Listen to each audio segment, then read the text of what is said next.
원자재를 알면 경제의 흐름이 보인다. 매주 금요일 원자재 랩 함께해 주실 인베스트닷컴 김수현 이사 오셨습니다. 안녕하십니까? 안녕하세요. 네, 오늘은요 요즘 가장 핫한 원자력의 기본이 되는 원자재 바로 우라늄에 대한 이야기를 해보도록 할 텐데요. 지금 갑자기 이 전 세계에서 원전 정책에 좀 미묘한 변화가 감지되고 있죠. 그렇죠. 얼마 전까지만 해도 원전 해체하는 거 아니냐 막 이런 얘기 많이 나왔었는데 원자력 끝났다. 그렇죠. 완전 끝났다 생각했는데 이게 뭐 새롭게 이거 만들자 하는 얘기는 아니고요. 약간의 이제 글로벌 추세에서 차세대 원전 기술을 확보하는데 우리가 거기서 뭐 뒤처질 필요는 없지 않느냐, 확보는 해놓자, 약간 이런 분위기가 감지되고 있는 것 같아요. 근데 또 이런 이야기를 하는 사람이 바로 이 사람이어가지고 이게 힘을 얻죠.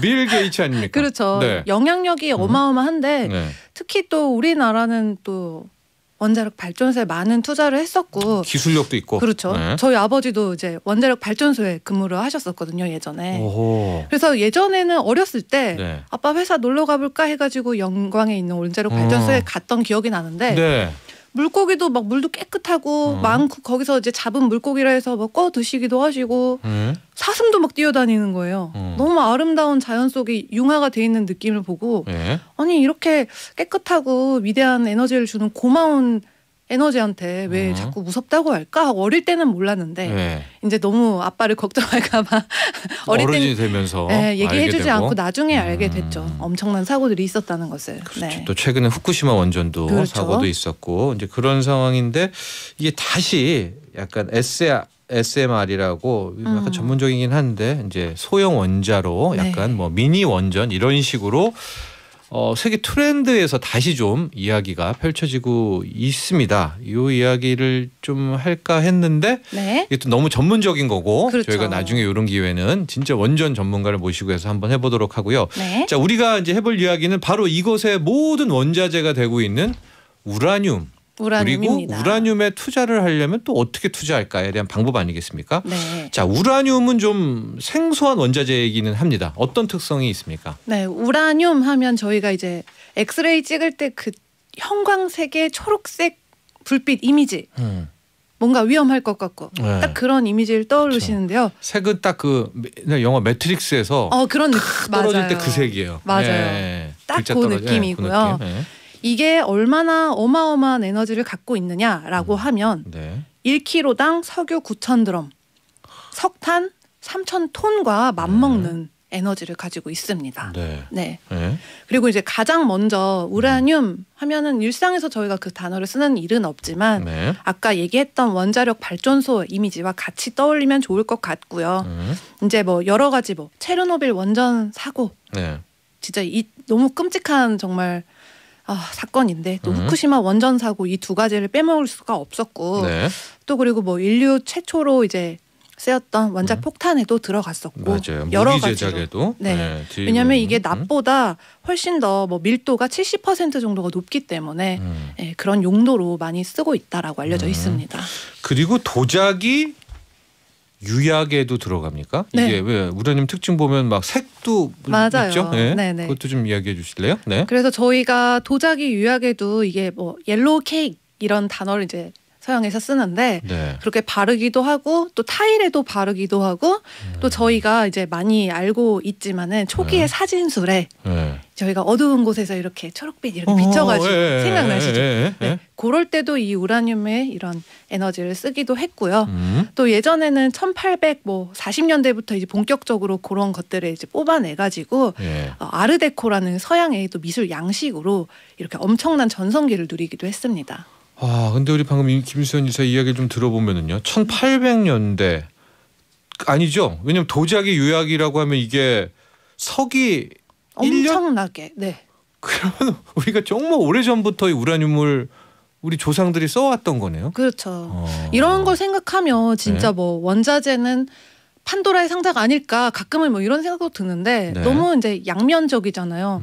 뭐 예술에 쓰이기도 하지만 인류를 뭐 살리기도 하고 정말 망치기도 하고 또 이게 항상 수요와 공급이 있기 때문에 자연에서 나오는 거라서 이게 정말 어마어마하구나 하면서 깊이 빠져드는 것 같아요. 그리고 네. 우리에게 아주 원자력 외에 또 친숙한 곳이 엑스레이 때. 네. 네. 네. 그리고 또 재밌는 게 이게 운송이랑도 관계가 있다라고 네. 하면은 이게 왜? 라고 얘기를 하는데 네.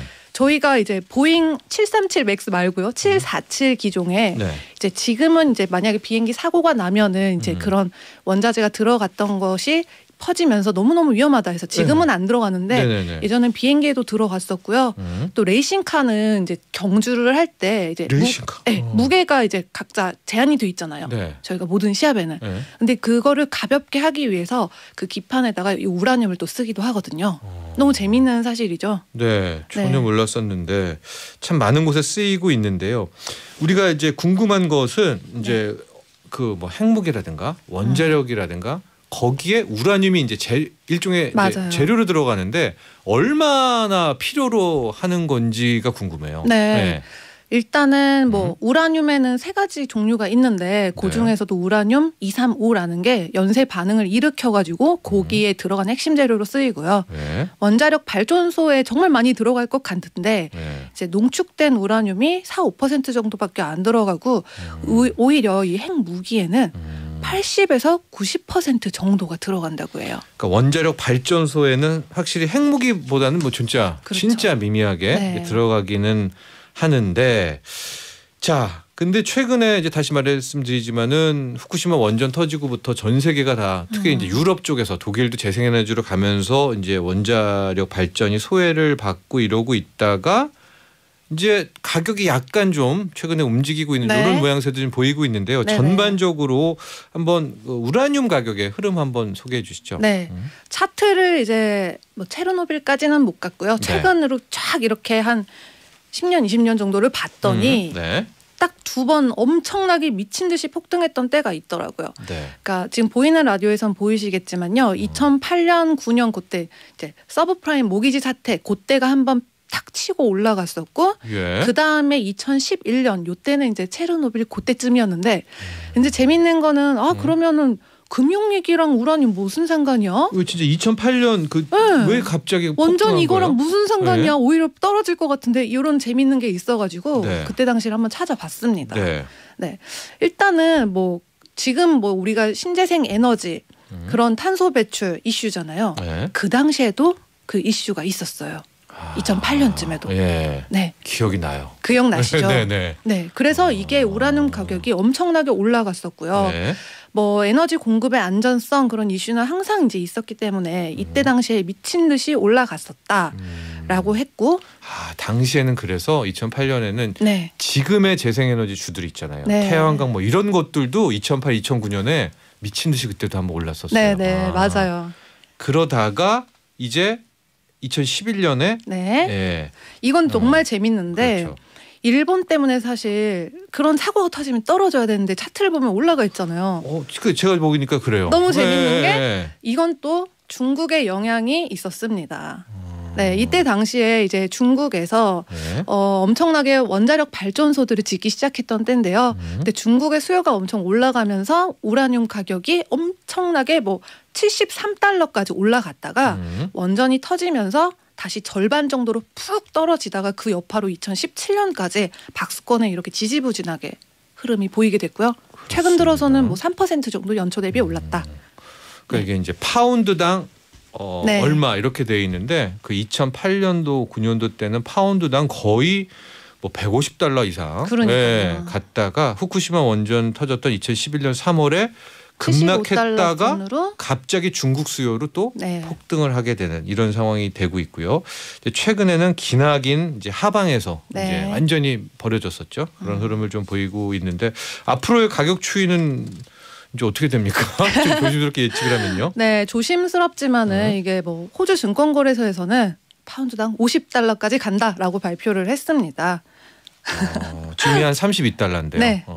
지금 거의 뭐 연초 대비해서 3% 정도밖에 오르지가 않았는데 네네. 이게 이제 앞으로 작년까지만 해도 조금 더 빠졌었던 이유는 코로나19로 광산에 그런 폐쇄되는 영향이 있었지만 맞아요. 네, 다시 뭐 다른 원자재들과 같이 회복이 됐고요. 네. 또 소형 원자로 이미 이제 각 나라에서 어느 정도 사용을 하겠다라고 발표를 한 나라들이 있기 때문에 예. 거기에 따른 수요가 있었고 이제 가격이 더 오를 수밖에 없는 것들은 아까 말씀드렸지만 후쿠시마 사건 이후부터 2017년 정도까지 계속 이게 정말 이렇게 기어갔잖아요. 네네. 그렇기 때문에 거기 광산들이 캐파를 다 줄였죠. 그러니까 갑자기 이제 없어졌구나. 네, 늘리려고 많이. 해도 얘를 이제 다시 돌리려면은 그 시간이 필요하기 때문이죠. 네. 그래서 이제 그 정도까지 예상은 하고 있는 것이 호주 증권거래소 예측치를 받고요. 네.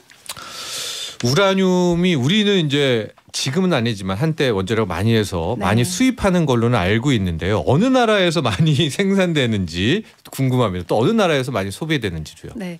제일 많이 생산하는 거는 이제 독보적으로 카자흐스탄이 뭐 약 5,005만 톤 중에서 2,300만 톤을 이제 카자흐스탄 만들어내고 광산 있고요. 그 유명한. 네. 그다음이 뭐 캐나다, 호주인데 뭐 700만 톤, 660만 톤 요 정도로 차이가 굉장히 많이 나고 있어요. 그래도 호주는 또 우라늄도 생산하네요. 진짜 자원의 나라네요. 그러니까요. 네. 그리고 뭐 수요 대비 공급이 늘 부족했잖아요. 네. 네. 뭐 2018년, 2019년도 그리고 현재까지도 20%, 18% 정도 부족한 상황인데 네. 미국, 프랑스, 중국, 러시아, 한국 요 공통점이 이제 무기도 하는 나라가 있고 수입을 그러니까 수입 소비국으로는 네. 미국, 프랑스, 중국, 러시아, 우리가 5위. 네, 딱 보면 원자력 발전소들이 많이 있는 나라들. 네. 맞습니다. 우리는 현재 5위다. 자, 이제 투자를 하려는 분들이 있을 겁니다. 네. 우라늄 투자하는 ETF 상장지수 펀드 뭐가 있습니까? 네. 우라늄 합니다. 이름도 네. 우라. 우라. URA. 네, 우라. URA ETF가 있고요. 네. 연초 대비해서 54%가 올랐습니다. 예. 네. 이 ETF는 어떻게 구성돼 있죠? 여기는 뭐 미국에 상장돼 있고요. 네. 뭐 캐나다, 카자흐스탄 중심 기업들이 들어가 있는데요. 뭐 카메코, 넥스젠 에너지, 데니슨 마인즈 요런 것들이 뭐 61%, 75%, 123% 정도 포함이 돼 있는데요. 사실은 요것보다도 아까 그 카자흐스탄을 대표하는 기업이 한 군데가 있습니다. 네. 그 카자톤 프롬이라는 기업이 있는데요. 연초 대비해서 이제 78%나 오른 그런 현지 기업도 이제 유럽 증시에 상장이 돼 있지만 네. 유심히 살펴보면 좋을 것 같습니다. 그렇습니다. 우리가 지금 이제 주머니쇼 ETF 수익률 게임을 하는데요. 네. 저희 팀 중에 한 팀이 너무 지금 재밌어요. 이 URA ETF를 또 어느 팀인지 아시죠? 예, 들고 왔었습니다. 이게 김수현 이사가 어떤 교감이 있었다는 건 아니고요. 상큼팀에서 앞으로 수익률은 아마 그 팀과 함께 공개가 될 것 같고요. 자, 오늘 저희가 참 많은 내용 준비했는데 시간 관계상 이렇게 핵심밖에 못했습니다. 더 자세한 내용들은 investing.com 홈페이지에 공개되어 있으니 참고하시면 좋을 것 같아요. 자, 여기까지 하겠습니다. investing.com 김수현 이사였습니다. 감사합니다. 감사합니다.